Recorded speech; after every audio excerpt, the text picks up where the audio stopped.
Hello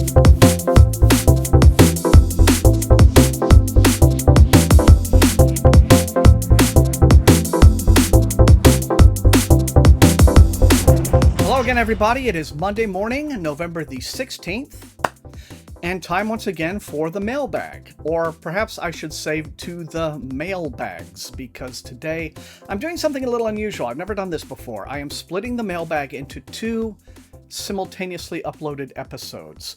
One for the eARCs and one for the physical books that have come in, simply because so much material has come in since the previous mailbag. I'm like, what do I do with this? I considered the idea of cutting it all together into one mega episode, 45 minutes or so. I'm sure that that would get views, because the longer mailbags especially tend to be the most popular ones. But at the same time, I don't know if those super long epic mailbags really do actually get watched all the way through. It's the weird kind of duality of YouTube. It's a really popular video, but then it won't necessarily have all that many complete playthroughs. And I know that there's no way I can control that, regardless of how long or short a video it is. But I thought, well, what the heck? I'm going to go ahead and try this experiment this week. If you don't like it, well, fine. I don't actually see myself needing to do this kind of thing too often, or again at all, maybe. I don't know. It all just depends on what comes in and the volume and how much, right?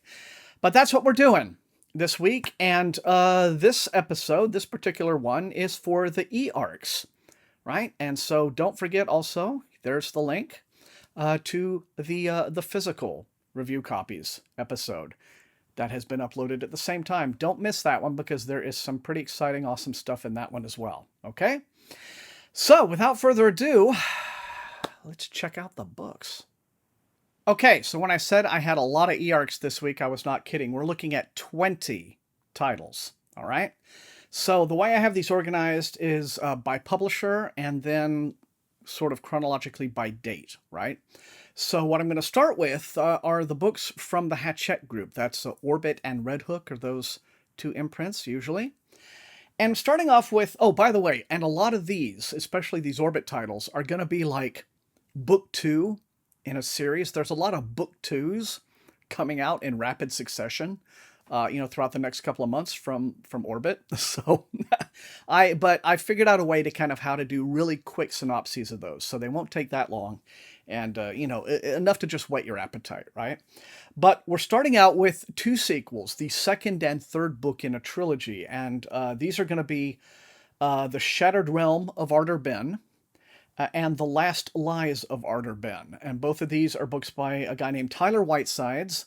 The Shattered Realm of Arder Ben is already out. That actually came out on November the 3rd, but The Last Lies of Arder Ben comes out on December the 1st. And as I said, these are the second and third books in a trilogy which started out with The Thousand Deaths of Arder Ben, and these are big, fat, epic fantasies. It says, Arder Ben is no ordinary thief, rakish, ambitious, and master of wildly complex heists. He styles himself a ruse artist extraordinaire. I'll be honest with you. On the one hand, these books sound very much like they desperately want to be the Lies of Loch Lamora. But on the other hand, they could be a lot of fun. The Thousand Deaths of Arder Ben actually first came out in like 2018.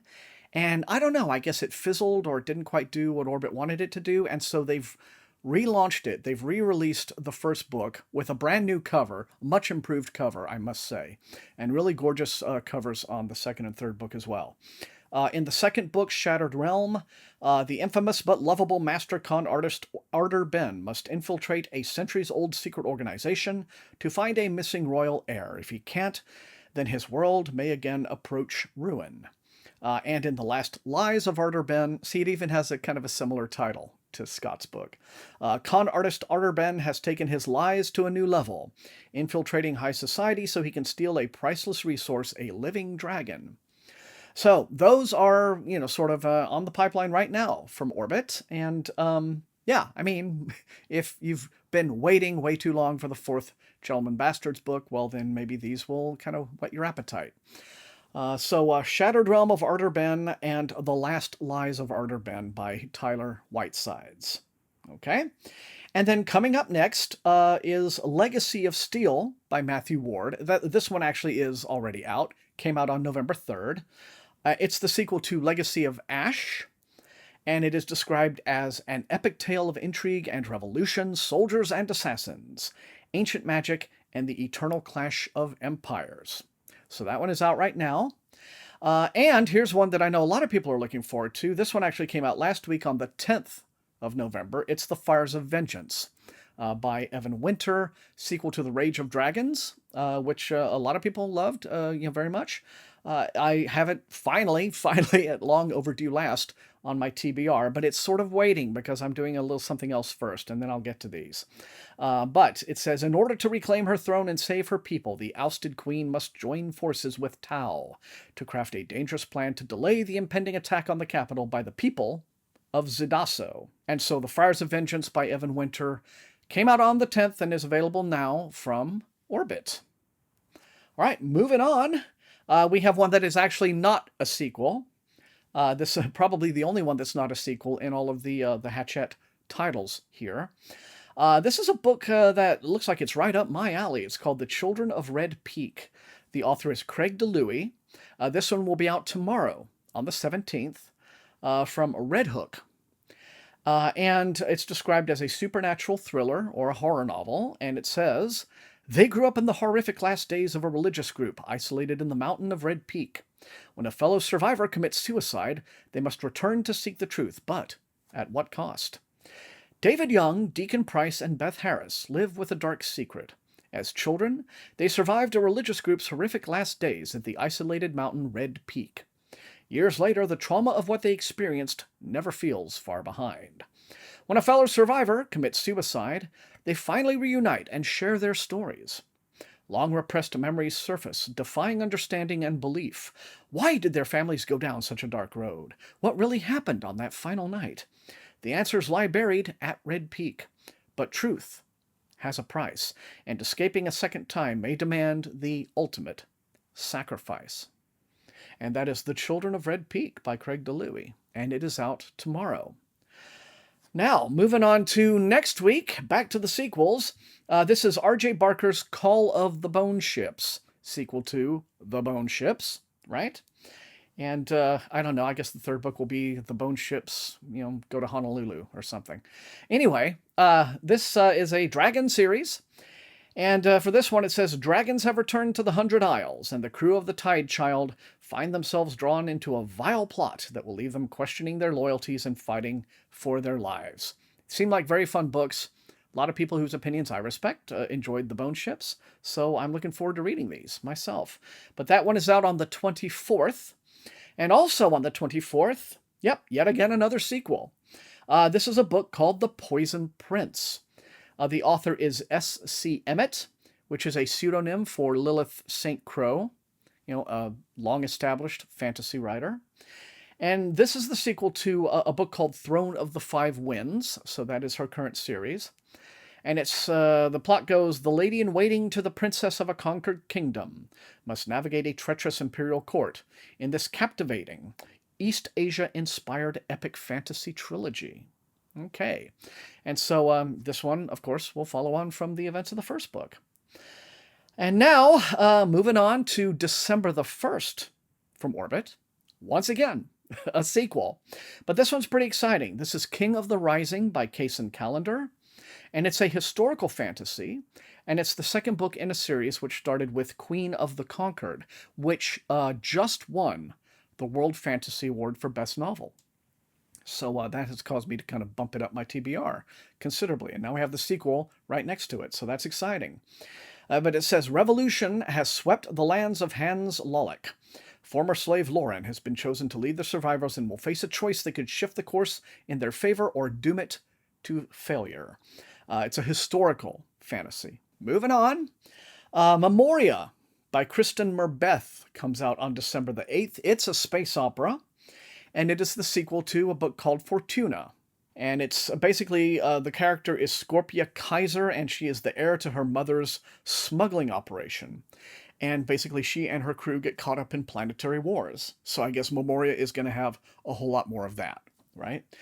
Now, again, as I said, with these Orbit synopses, because so many of them are sequels and second books in series, I've tried to keep the synopses very lean, right? Very, very lean. But that one will be out on December the 8th, and being a space opera guy myself, I'm quite looking forward to it. We're going to move on to Blackstone Publishing now. This is a really good imprint. They put out one of my favorite books of last year, which was Cadwell Turnbull's The Lesson. The first of these will be a book coming out on February the 2nd of next year. It's called And Then She Vanished by Nick Jones. And this looks to be sort of mostly kind of mysteries and detective stories, but time travel. Still haunted by the disappearance of his little sister Amy over 20 years ago, Joseph Bridgman's life has fallen apart when a friend talks him into seeing hypnotherapist Alexia Finch to help with his insomnia. Joseph accidentally discovers he can time travel. His first trip only takes him back a few minutes, but his newfound ability gives him something he hasn't felt for the longest time: hope. Joseph sets out to travel back to the night Amy went missing and save her, but after several failed attempts, he discovers the farther back he travels, the less time he gets to stay there, and the clock is ticking. With the help of Alexia, Joseph embarks on a desperate race against the past to save his sister. Can he master his new skill and solve the mystery of Amy's disappearance before it's too late? And as I said, And Then She Vanished will be out on February the 2nd from Blackstone Publishing. And on April the 13th from Blackstone, we have Stormland, new book by John Shirley. John Shirley was kind of one of the guys who was part of that first wave of cyberpunks. Back in the 1980s, his career didn't quite go the same direction as, Gibson and Sterling and all those other fellows, but he still kind of got his foot in. And this one, though, looks like a kind of a climate change-based sort of apocalypse epic. And it says, they call it Stormland, a sprawling, largely abandoned region of the southeastern coast of the USA, where climate change's extreme weather conditions have brought about a perfect storm of perpetual tempests, where hurricane-strength storms return day after day, 365 days a year. The heart of Stormland is Charleston, South Carolina, a flooded ruin where hundreds of people remain for their own particular reasons, where thugs prey on the weak, and a strangely benevolent cult tries to keep everyone insanely sane. Here, plutocratic evil takes advantage of Stormland's lawlessness to cultivate a weirdly puppeted theater of cruelty. Kind of sounds like right now, really. Swept into the turbulent vortex of Stormland is an unlikely duo, a former serial killer and a former U.S. Marshal, who must work together to bring light to America's late 21st century heart of darkness. Okay, that is strange. A cyberpunk detective thriller set in a maelstrom of climatic upheaval, classism, and corrupt power. Stormland paradoxically dramatizes the resilience of the human spirit. Okay, and it will be out April the 13th.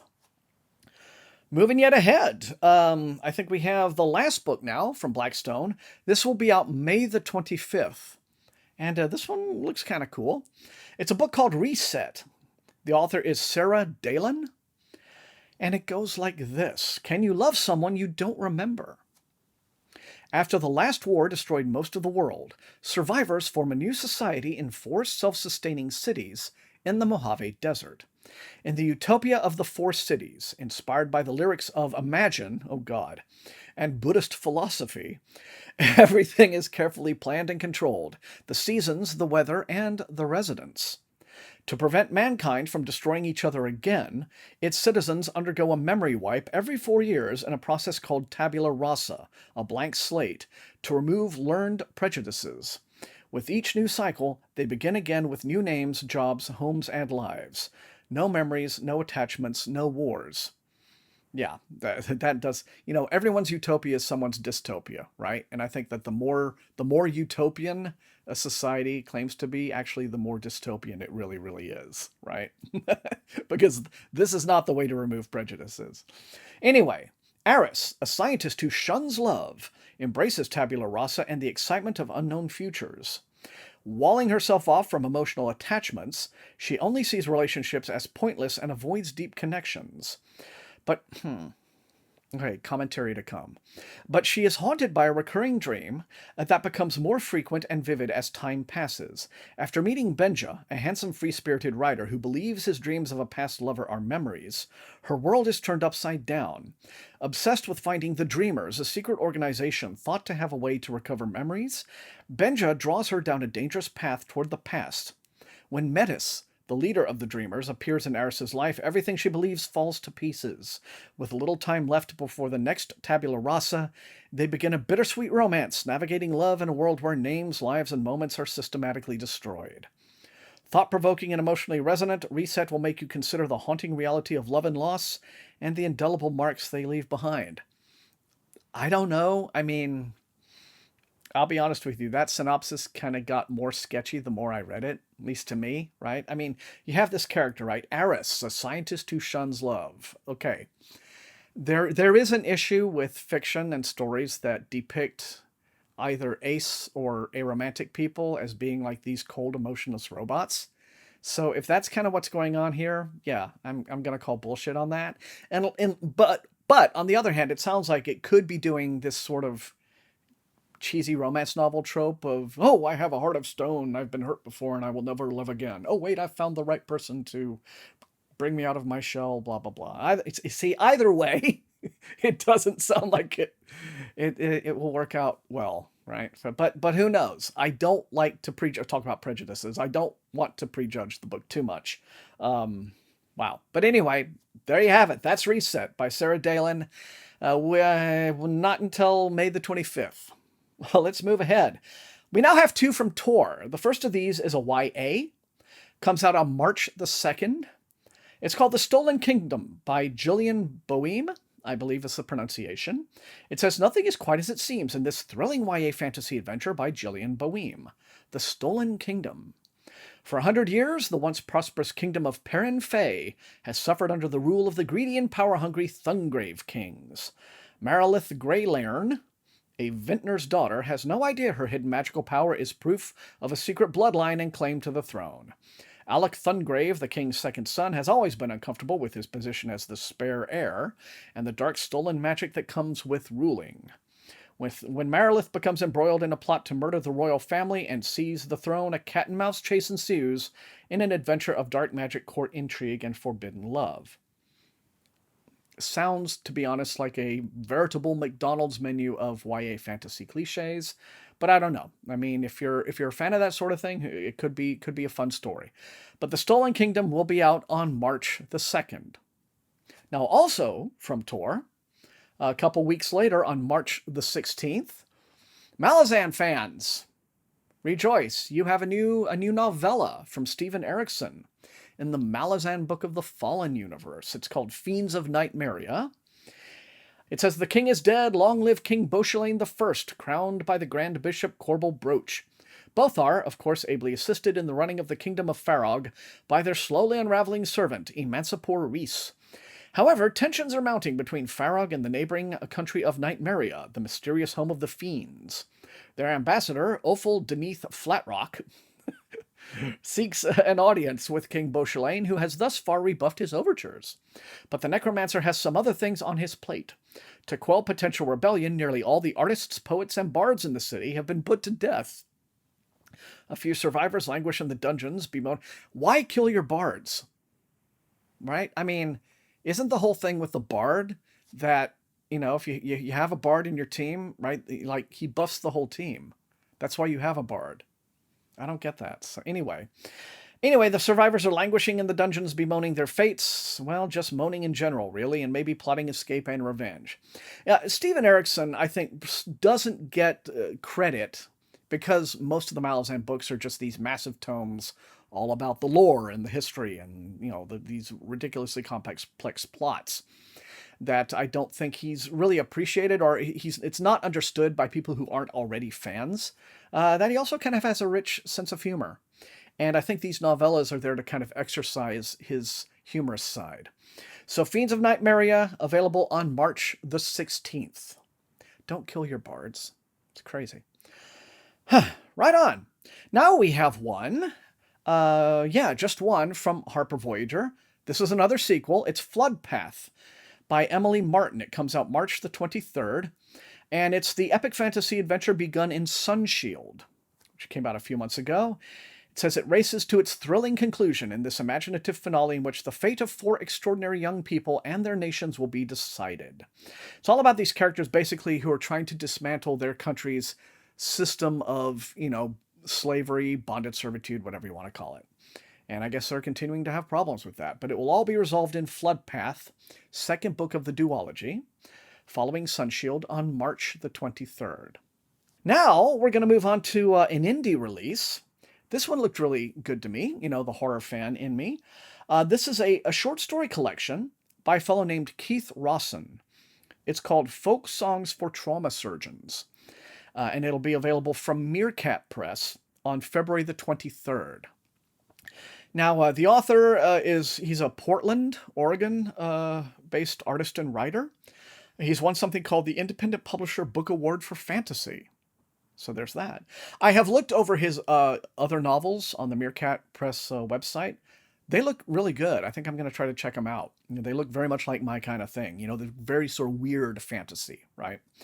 But anyway, among the stories in this collection, you have Dunsmuir, about a newly sober husband who buys a hearse to help his wife spread her sister's ashes, while The Lesser Horseman illustrates what happens when God instructs the 4 horsemen of the apocalypse to go on a team-building cruise as a way of boosting their frayed morale. In Brad Bensky and the Hand of Light, an estranged husband seeks his wife's whereabouts through a fortune-teller after she absconds with a cult. And in High Tide, a grieving man ruminates on his brother's life as a monster terrorizes their coastal town. I almost read that as ruminates on his brother's life as a monster. But his brother could be the monster terrorizing the coastal town, for all I know. That would be interesting. But Folk Songs for Trauma Surgeons by Keith Rawson, available from Meerkat Press on February the 23rd. Okay, deep breath. I think I can get the rest of these in pretty quickly. We have a book here called Jolene. Sounds like a country song. This is by Mercedes Lackey. This will be out on December the 1st, and this is, I think, the 14th or 15th book in her Elemental Masters series. Mercedes Lackey doesn't have any series that don't run, I think, dozens of books. And in this one, it says, the beloved Elemental Masters series moves to America for the first time in a rich retelling of the Queen of the Copper Mountain, set against the backdrop of Tennessee coal country. Anna Mae Jones is the daughter of a coal miner, but a sickly constitution has kept her confined to the house for most of her life, hoping to improve her daughter's health and lessen the burden on their family. Anna's mother sends her to live with her Aunt Ginny, a witchy woman and an elemental master, in a holler outside of Ducktown. As she settles into her new life, Anna learns new skills at Aunt Ginny's side, and discovers that she too has a gift for elemental magic that Ginny calls the Glory. She also receives lessons from a mysterious and bewitching woman named Jolene, who assures her that with time, Anna could become even more powerful than her aunt. But with Anna's increasing power comes increasing notice. Billy McDarren, the foreman of the Ducktown mine, begins to take an interest in Anna and her abilities, even though Anna has already fallen in love with a young man with a talent for stone carving.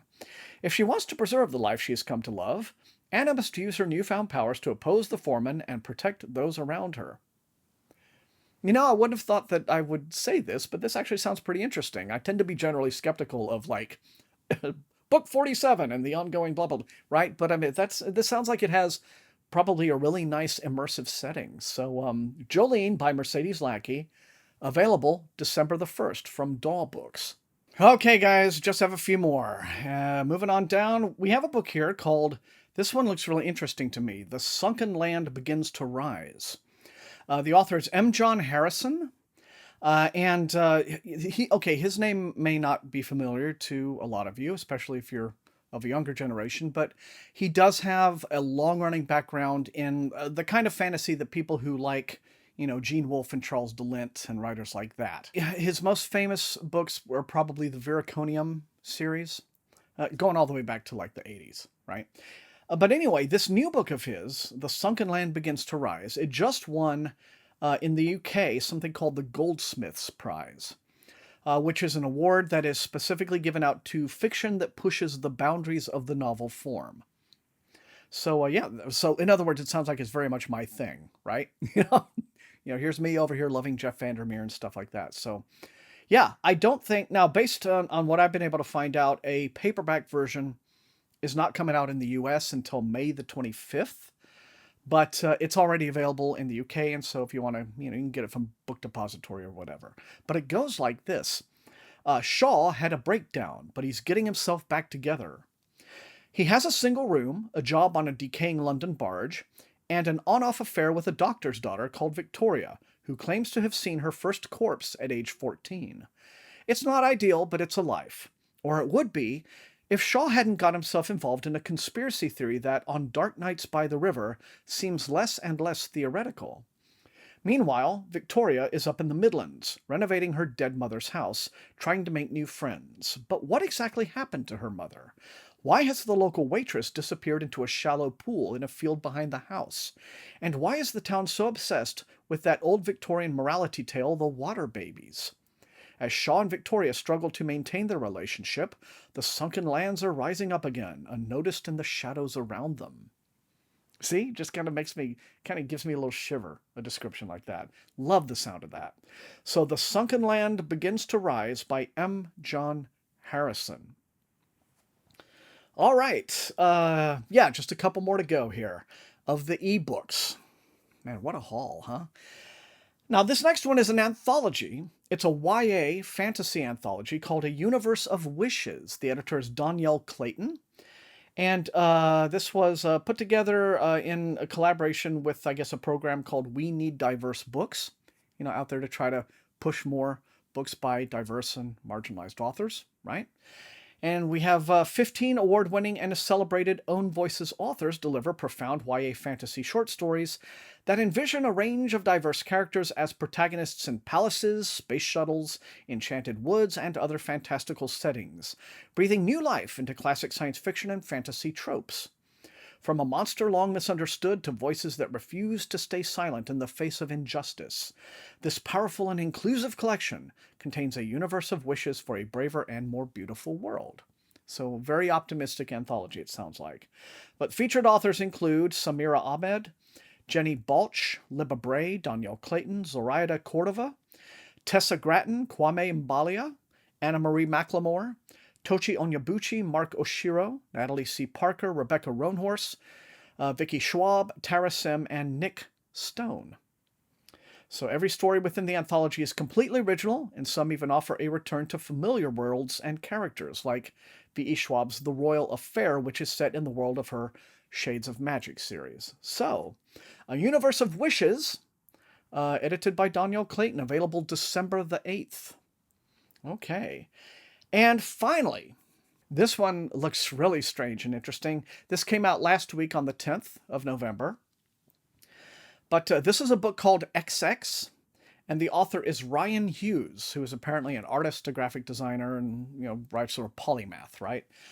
And this is, I guess, a bit of science fiction, weird fiction, a first contact story, but the entire book is just this exercise in design, right? It uses not just text, but illustration, typography, layout, etc., to sort of form the entire narrative in a manner that is being compared to books like House of Leaves, for example, right? So this is more like House of Leaves, but make it science fiction, okay? But anyway, it says, the battle for your mind, like the eARC alone, because of all the graphics, was like 22 megabytes, right? I mean, most ebooks are like a megabyte, if that much, right? And this one was 22, because there's all these, full color pages and stuff. Actually, it looks really cool. I mean, I love the look of it, so I'm curious. It says, the battle for your mind has already begun at Jodrell Band in England Observatory in England. Interesting name. A radio telescope has detected a mysterious signal of extraterrestrial origin, a message that may be the first communication from an interstellar civilization. Has humanity made first contact? Is the signal itself a form of alien life? Could it be a threat? If so, how will the people of Earth respond? Jack Fenwick, artificial intelligence expert, believes that he and his associates at tech startup Intelligentsia can interpret the message and find a way to step into the realm the signal encodes. What they find is a complex alien network beyond anything mankind has imagined. Drawing on Dada, punk, and the modernist movements of the 20th century, XX is assembled from redacted NASA reports, artwork, magazine articles, secret transcripts, and a novel within a novel. Deconstructing layout and language in order to explore how an idea propagates, acclaimed designer and artist Ryan Hughes' debut novel presents a compelling vision of humanity's unique place in the universe and a realistic depiction of what might happen in the wake of the biggest scientific discovery in human history. Propulsive and boldly designed, XX is a gripping, wildly imaginative, utterly original work. All right. And it's available now, right now, from Overlook Press. So there you have it. That's all I have for this particular episode, the eARC episode of Mailbag Monday today. 20 books. Yikes. But we're not done. Remember, be sure and click on that link to watch the physical review copies episode. But you guys know the drill. Light up those comments. Let me know which of these looks most interesting and exciting to you and which you would like to see me prioritize for review. Otherwise, if you enjoyed watching, please hit the like button, share the video far and wide with all of your SFF reading friends, and above all, please subscribe. That is how the channel grows. Moving towards 9,000. Let's try to get it there quickly. You can also support the channel at my TeePublic store and at my Patreon, where recruits in the Winx Army get little perks like getting to see some of my videos early access. I want to thank all of those people for their additional support. It is greatly appreciated. I want to thank all the rest of you guys for being the very best viewers in all of BookTube, and until I see all of you next time, stay safe and happy reading.